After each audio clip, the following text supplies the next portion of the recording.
మొన్న షణ్ముఖ్, నిన్న Johnny master, ఈరోజు ప్రసాద్ బెహ్రా. ఈ ముగ్గురికి ఒకటే సంబంధం ఉంది. అదేమిటంటే వీళ్ళ ముగ్గురు కూడా అమ్మాయిని లైంగిక వేధింపులకు గురి చేయడం, లేదంటే అమ్మాయిలను వాడుకొని వదిలేయడం. సో ఇటువంటి పనులైతే వీళ్ళ ముగ్గురు అయితే చేయడం జరిగింది. వీళ్ళ ముగ్గురిని కూడా పోలీసులు అరెస్ట్ చేశారు. అలాగే వీళ్ళు కూడా జైలుకు కూడా వీళ్ళు వెళ్ళి రావడం జరిగింది. అయితే ఈ మధ్యకాలంలో మనం చూసుకున్నట్లయితే అమ్మాయిలు హెరాస్మెంట్ విషయాల్లో ఎక్కువగా మగవాళ్ళు అయితే జైలుకి అయితే వెళ్తున్నారు. అంతేకాకుండా ఈ మధ్యకాలంలో మనం చూసుకున్నట్లయితే బాగా ఫేమస్ అయిన వాళ్ళే ఎక్కువగా ఈ అమ్మాయిల వేధింపుల విషయాల్లో ఇరుక్కుంటున్నారు. ఇక ఇప్పుడు మనం రీసెంట్గా చూసుకున్నట్లయితే ప్రసాద్ బెహ్రా, ఈయన చాలా మందికి తెలిసే ఉంటుంది. ఎక్కువగా వెబ్ సిరీస్లోనైతే ఇతను నటించడం జరుగుతుంది. అలాగే వెబ్ సిరీస్కి ఈయన రచయిత కూడాను. ఒక్కొక్కసారి అతను వెబ్ సిరీస్కి సంబంధించి డైరెక్షన్ కూడా ఈయనైతే చేస్తూ ఉంటాడు. అంటే ఇతను వెబ్ సిరీస్కి సంబంధించి ఆల్రౌండర్ అనమాట.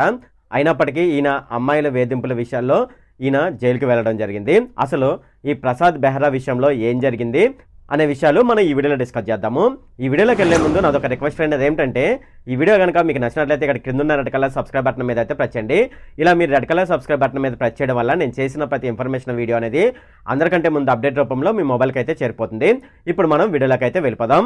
యూట్యూబ్లో మనం చూసుకున్నట్లయితే మావిడాకులు, అలాగే పెళ్లివారం అండి అనే వెబ్ సిరీస్లో నటించి ప్రసాద్ బెహ్రాన్ అయితే ఒక మంచి పేరు తెచ్చుకున్నాడు. అంతేకాకుండా ఈ మధ్యకాలంలో మనం చూసుకున్నట్లయితే కమిటీ కుర్రాలు అనే ఒక సినిమా అయితే రావడం జరిగింది. ఆ కమిటీ కుర్రాలు అనే సినిమాలో కూడా ఇతను ఒక క్యారెక్టర్ అయితే చేయడం జరిగింది. ఆ క్యారెక్టర్లో ఈయన నటించిన నటనకు ప్రేక్షకుల నుంచి మంచి గుర్తింపు అయితే ఈయనకు వచ్చింది.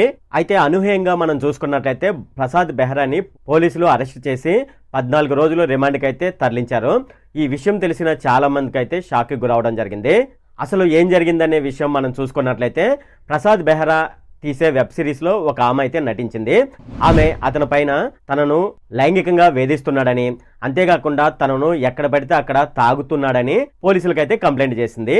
అలాగే ఆమెను పెళ్లివారం అండి అనే వెబ్ సిరీస్ చేస్తున్నప్పుడు ఆ షూటింగ్ లో ఆమెను అసభ్యంగా తాకేవాడని, అలా తాగడం వల్ల ప్రసాద్ బెహ్రా ప్రవర్తన ఆమెకు నచ్చకపోవడంతో ఆమె వెబ్ సిరీస్ మధ్యలోనే వెళ్ళిపోవడం జరిగిందని ఆమె పోలీసులకు ఇచ్చిన ఫిర్యాదులను అయితే పేర్కొనడం జరిగింది.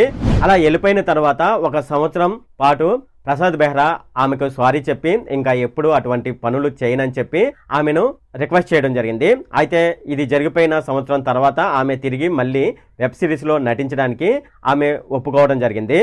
అయితే అప్పటికి ఆయన బుద్ధి మారకపోవడం, అలాగే షూట్ చేస్తున్నప్పుడు షూటింగ్లో ఆమె పైన పడే ప్రయత్నం చేయడం జరిగిందని, అది అందరి ముందు అలా చేస్తున్నాడని కంప్లైంట్లో పేర్కొంది.